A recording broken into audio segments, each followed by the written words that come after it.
Let's run it. It's Hot Sheet from Baseball America.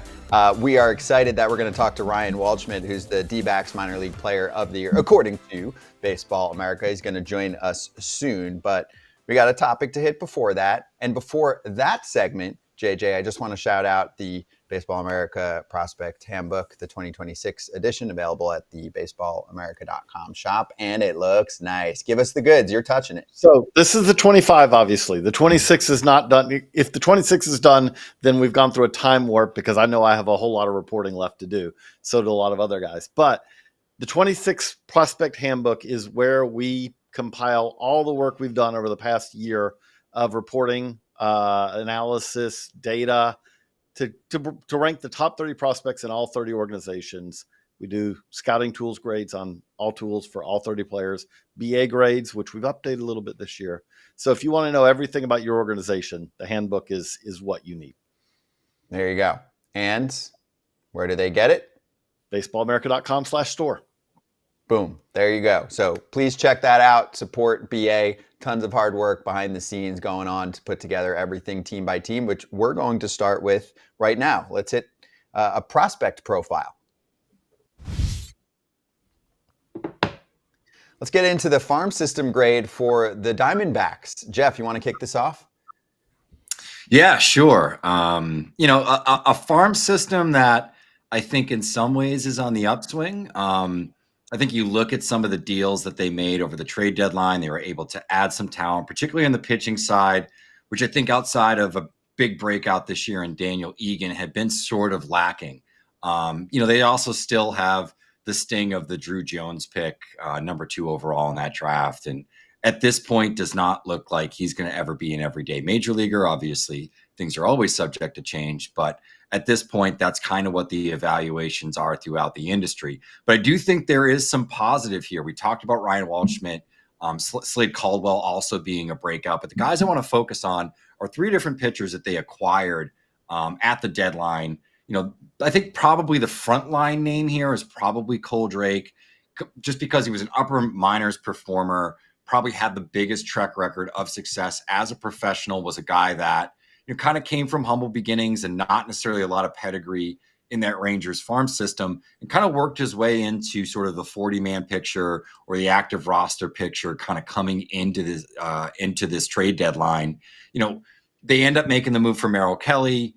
Whether you think that works out or not, obviously they don't make the playoffs, so you can kind of maybe lean on the side that it didn't. It also kind of hurt some of the Rangers' upper minors pitching depth, which is an area where I do think the system is still lacking for them.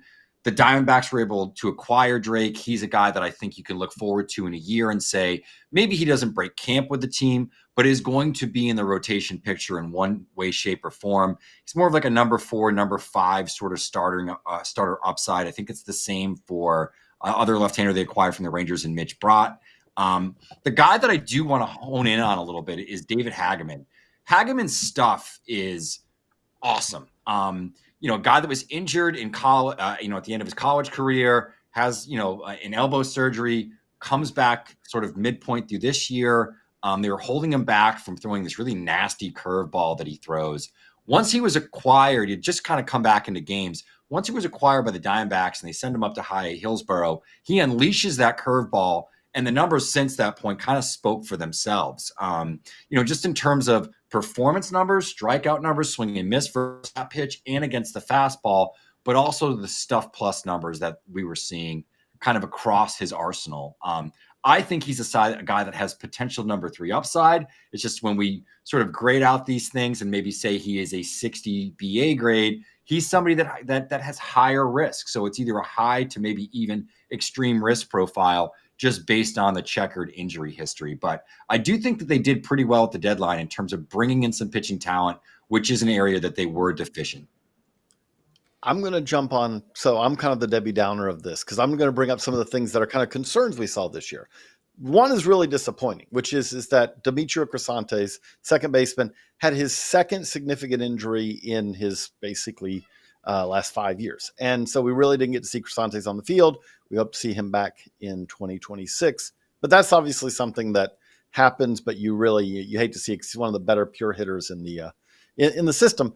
But the big question that we are still going to be looking to find the answer for, and hopefully have an answer in 2026, is where is Jordan Lawler in these plans? He was going to be the shortstop of the future.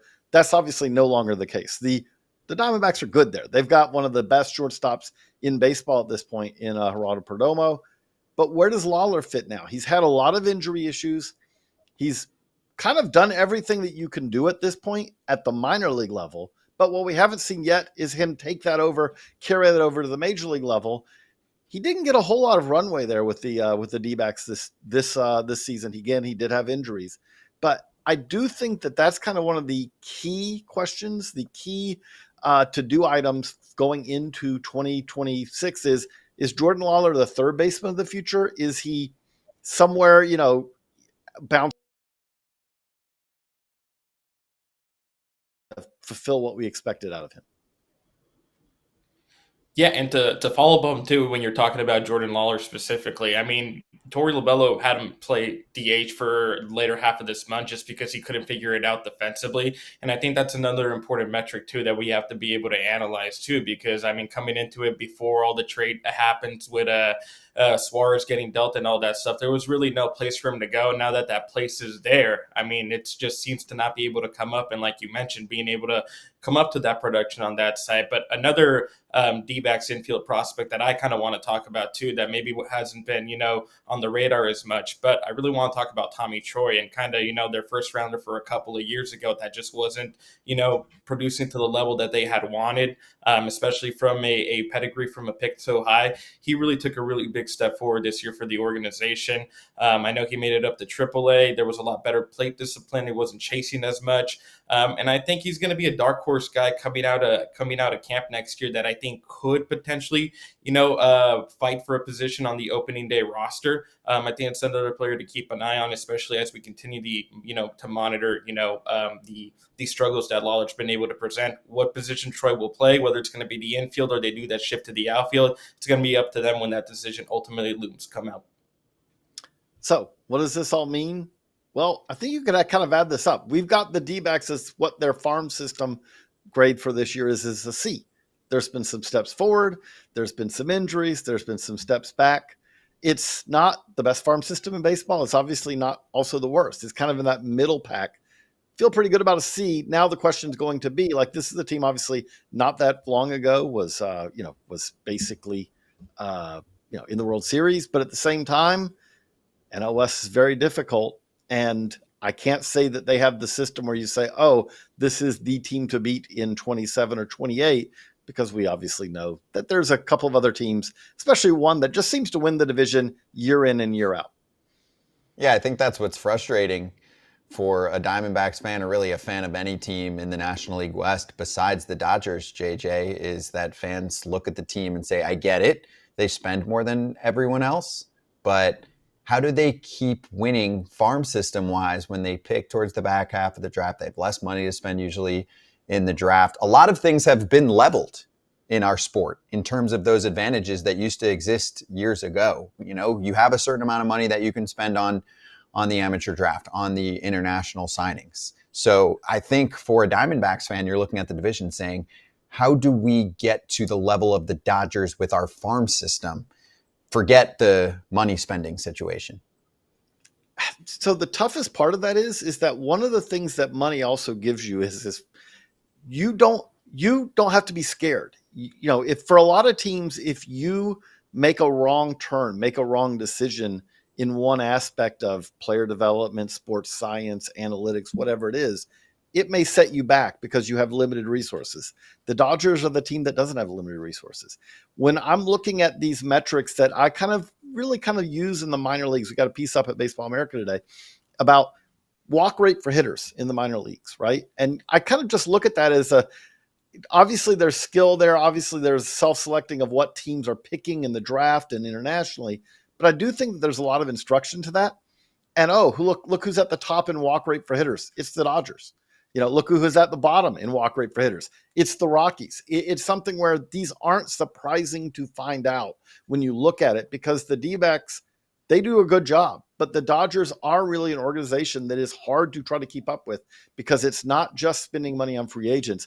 It's spending money on sports science and on the best coaches and on the best technology and all these aspects of the game that they can just be a little bit more aggressive because they're not as limited resource wise as most everyone else. Yeah, and I can't speak to this with any certainty on the Diamondbacks, but I think the other thing that we've seen is the teams that do the best in the acquisition periods, particularly on the amateur side, whether that be international market, whether that be the draft, the teams that have a good balance of analytics and scouting, and then they have sort of a top-down philosophy that really is communicated at a high level across all different departments. So you have some synergy between scouting and the acquisition departments and the player development folks, and that could be on pro or on the amateur side. I think, the thing that the Dodgers, the Mariners, the Rays, some of these teams that consistently are able to have good farm systems and competitive teams is they're able to find a good balance of that and make the most out of their opportunities, whether that be draft choices, whether that be bonus pool money in the draft, whether that be bonus pool money internationally. Obviously, the Dodgers are a different animal because they have so many resources and they are a very desirable place to go. But I think some of that is also earned based upon what they've done from a player development perspective and standpoint, that if you're a player and you're looking at a difference of $150,000 in signing bonuses, you may take less money to go with the Dodgers because of what it may pay off in the long run. So I think when we look at some of those advantages, those are the kind of things that a team like the Diamondbacks, they really need to make the most out of their picks, just getting the right talent into the organization, but also getting in guys that they feel their player development group can do wonders or just really work well with. And I think that's something that the Mariners in particular, who don't operate with a massive scale budget, have done a really good job of. And that's why they have the pitching staff that they have. And they had the pieces in the farm system that allowed them to go out and reinforce this team. And I think now kind of enter the playoffs, at least based on Vegas's numbers, as the front runner in the American League. And on the Diamondbacks side, we're expecting to talk to Ryan Waldschmidt soon. But when we swing back, let's spend a few minutes on the postseason and the impact that pitchers who spent a good chunk of time in the minor leagues can make now in October in the big leagues. That's coming up.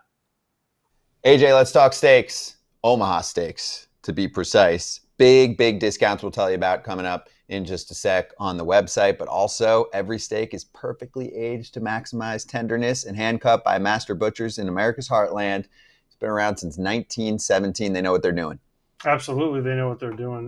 They come prepackaged, perfect sizes, portion size. You can get any kind of cut you want, any kind of meat you want, and it all comes out delicious. You can freeze it. You can thaw it right away. There's hamburgers, there's steaks, there's chicken, there's pork chops. There's everything you could ever want, and it comes out delicious every time. Save big with Omaha Steaks. Visit omahasteaks.com for 50% off site-wide and an extra 20% off select favorites during their early Black Friday sale. And for an extra $35 off, use promo code FOUL at checkout. Terms apply. See site for details. That's 50% off at omahasteaks.com. Promo code FOUL at checkout. Terms apply. See site for details. We're back, and we're talking Diamondbacks today. And that means a conversation with Ryan Waldschmidt, 2025 Diamondbacks Minor League Player of the Year from Baseball America. Ryan, great to have you on the show. Thanks for joining us. And how would you summarize the season that you just had? Yeah, thank you for having me. First off, I appreciate it. But this year, I thought it was a great year all around. I think to be able to have a healthy full season is just awesome for anyone, and just anytime you go out there and play, that's the main goal, is to stay healthy. And I think I found a way to kind of enhance my abilities all around. I think I took little things in each aspect of my game, and that helped me kind of take a jump forward this year. And I also just am appreciative of all the teammates and all the coaches that I went through this year and had to be a part of with teams. And I appreciate everything that they did for me, and it was just an awesome year. Hey, Ryan, thank you for joining us. To kind of take you back to, so fans who may not know your full story, could you kind of take us back? So coming out of high school in Florida, you were one of the better players at high school, but there's a lot of great players at high school. What was your recruiting process like? And could you kind of explain the process from high school to how you ended up at Kentucky eventually? And, obviously kind of breaking out there after breaking out at Charleston Southern too. Yeah, for sure. In high school, I actually was a catcher my freshman year of high school. Just the varsity team needed a catcher, and I was like, yeah, I can do it. I'd like to think I'm a pretty utility kind of guy, like especially growing up. But yeah, they were like, we need a catcher, and I was like, yeah, for sure, I can do that. I ended my freshman year actually getting ran over at the plate and breaking my elbow, so I I missed my entire freshman summer into my sophomore fall. I came back in like the middle of the spring in my sophomore year, and that was kind of like the big recruiting time for high schoolers is that freshman summer. I had some buzz with some Power Five schools early on, but I kind of dropped off the radar after that injury and went into my sophomore year, and I was coming back off injury, so I was kind of on the smaller side. Um, it just wasn't as strong or fast as some of the other guys my age, and that's kind of what they told me. Like, we want you to see you get stronger, faster. We like your skill set. We think you can play here, but we just want to see that happen before we make any calls on that. So I did that. I went into the gym. I ended up putting on like 20, 25 pounds. I was pushing 200 pounds going into my junior year. And I looked the part for sure, but that's when COVID hit. So still, I had no offers, zero offers going into my senior fall, junior summer. And a coach that used to work at Ole Miss, Coach Mark McMillan, he gave me a call one day saying he was the head coach at Charleston Southern University and offered me a spot there. And, I took that on the spot. Like, I just wanted a place to play and give me a chance to kind of show my abilities. So I went into Charleston Southern as an infielder. I played some third base, some second base, and then I went into the transfer portal after my freshman year. I ended up playing half the year in the outfield after an injury we had to our center fielder. But that was the first time I've ever played the outfield. So I've always had that thought that I'd probably end up being an outfielder if I were to make it into the minor leagues and into the major leagues. And it kind of was the start of my outfield career. And I went into the transfer portal. I got a bunch of calls from a lot of schools, and I think the biggest thing was where they wanted me to play. Half the time they wanted me to be an infielder, the other half they wanted me to be an outfielder. So I thought Kentucky was a great fit. I love the coaching staff. I love the facilities, and obviously it's the SEC. So if you perform in that conference, you have a really good chance of making that next step come true. So for me, all those things kind of aligned, and I didn't really take much time in the transfer portal. I thought Kentucky was a great fit for me, and they also wanted me to be an outfielder, which I thought was the next step in my career. So I took that, and then everything kind of took off from there. Yeah, let's go back to that too, because you sort of, you're going into your junior year. You had a few games here on the Cape with Katuitt, but you were still kind of on the outside of like our top 100. I think it was outside the top 150. We started to hear some buzz from area scouts and cross checkers that you're blowing up athletic testing, and I think you went into your junior year, performed really really well, and raised your profile. When did you sort of start to hear from your agent and just maybe from other area scouts, folks in the industry, that being a first round pick was a legitimate thing that could happen for you? So sort of when did that all start to come together? Because obviously you go into the portal, you go to Kentucky, profile still wasn't really high, but by the end of that junior year you were considered consensus like top 40 player in the class. Yeah, I got a couple games in the Cape and then ended up tearing my ACL. So I just like my high school recruiting process. I like to think of it as pretty similar. I had a very good chance to put myself in a great spot with a summer circuit, whether it was in high school or whether it ended up being in college in the Cape. But they both got cut short because of injuries. So I kind of felt like history was repeating itself there a little bit, and that was a big chance for me to take those strides and really kind of cement myself as a top player in the class. And it kind of got taken away from me pretty early. So, it was very frustrating in the beginning.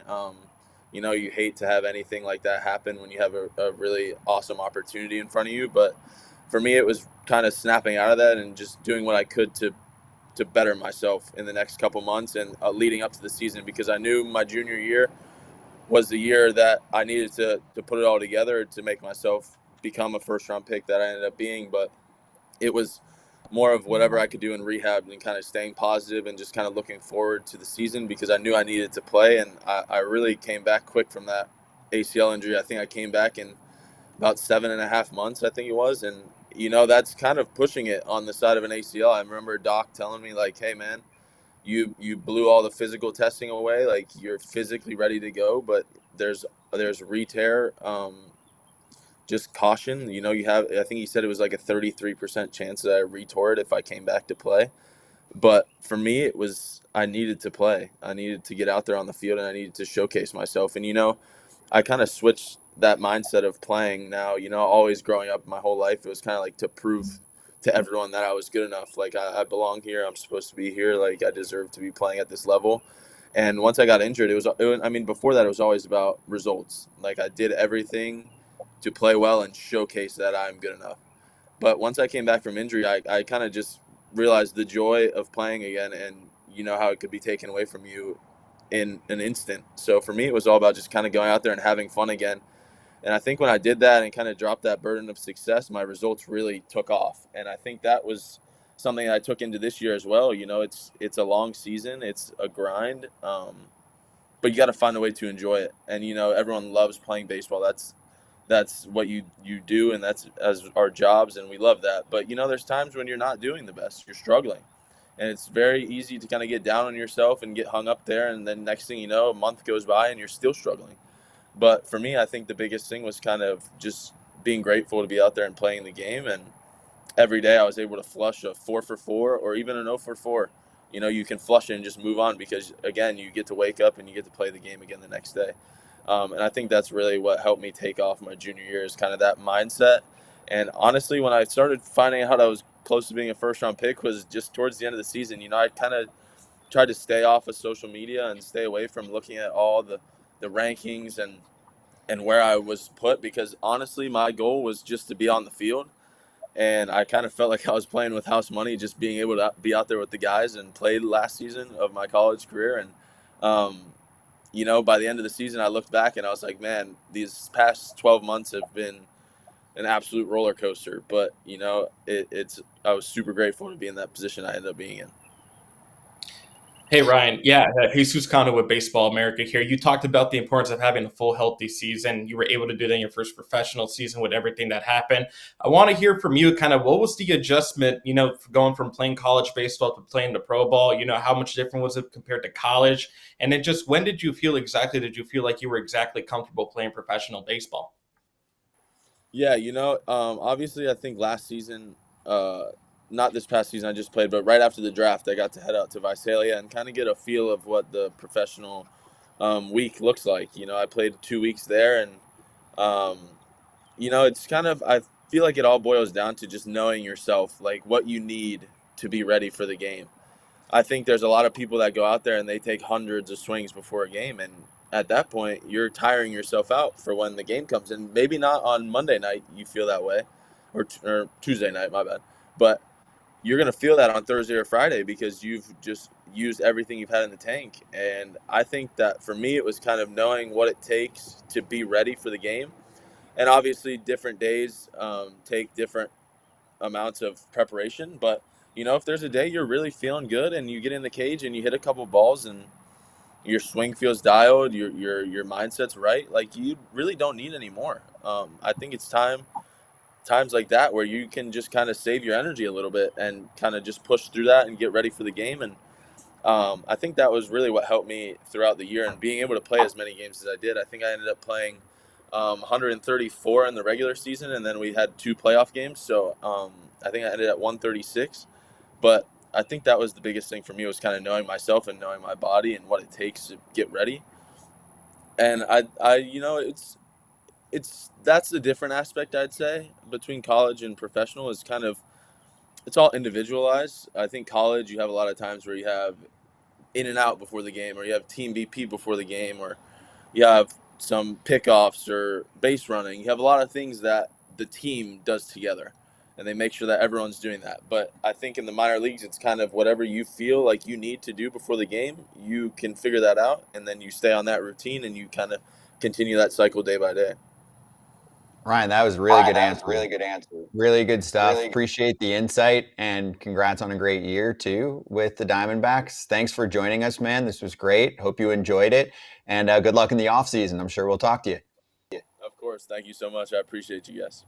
Thank you, Ryan Waldschmidt. Great conversation with the Diamondbacks minor league player of the year on Baseball America's list. If you want to see the winners per organization, of course, baseballamerica.com is the spot. One more quickie break. Then we get to rookie postseason pitchers and their impact. Okay, AJ, our slab pack ripping continues. Now, you just ripped a card that I think you're actually going to keep. I am. I'm going to keep it. It's a Ken Griffey Jr. rookie card. The old, isn't this the famous upper deck one? I believe it is. And yeah, heck yeah, I'm going to keep it because I'm going to get Griffey to sign it. I'm going to get him to send it to me, which you can do, and I'm going to get Griffey to sign it, and it's only going to make it worth more. So I am all in on this card. I am keeping it, and it is one of the coolest cards with the highest turtleneck you've ever seen and the gold chain around his neck. Graded 9, 1989 upper deck. You get the offer for $179. It's valued at around $199. And you're like, nah, I'm keeping it. But if you wanted to sell it back instantly, you can. It's the beauty of Arena Club. AJ is going to send in and get the physical card sent to him. And you can do the same. 20% off your first slab pack or card purchase can happen for you if you go to arenaclub.com/foul and use the code FOUL. Hey, we're back. And I thought this was cool from Keegan Matheson, who covers the Blue Jays. He said their handling of Trey Savage this season is going to be used as the dream model by other teams and fan bases over the next few years. Player development moved him aggressively and left enough in the tank for the playoffs. I added that part. Savage nailed his side of it perfectly, played all of it. Geoff, do you agree? Yeah, I do. And I think this was very intentional from the beginning of the season, just in terms of how they rolled him out and really their big arms, whether it was him or Steven, or even Stanifer, who kind of, ascended up to this conversation during the year. All of these guys were held back in Dunedin, where they knew they were going to deal with the best possible weather early on in the year. But also they have a great facility down there in Dunedin where their spring training home is. They have access to a lot of different coaching and technology, et cetera, to kind of make sure they were monitoring workloads. They piggybacked him and Stanifer, and then, slowly, progressively moved him throughout each of these levels and exposed him to sort of enough innings to keep some in the tank, while also, allowing him to be challenged with some of these battles and facing the second time through the order every so often. So I think if you look back on, each one of these starts, how many innings he went, how many pitches he went, they were really, really deliberate about that. And I don't think that is by accident, with Justin Lear, Ricky Meinhol, and really a new pitching group there in Toronto. They've done a phenomenal job, not just with Savage, but I think with a lot of the arms that had the talent, but not necessarily the direction in previous years. And we've started to see that, and they did a phenomenal job with Savage, pitched obviously big innings for him this weekend and helped him win the division for the first time in over a decade. Hey, we love doing this show, talking prospects, and then to get to see them in October is really cool. Jackson Jobe had his ups and downs last year in October. I know he's hurt this year now, but Chase Burns, Peyton Tolley, you've got also early for Boston, a lot of rookies that we're going to be able to see over the next several days. Enjoy postseason ball. We're still back here as usual every single week, Mondays on Hot Sheet. We'll see you for the next one.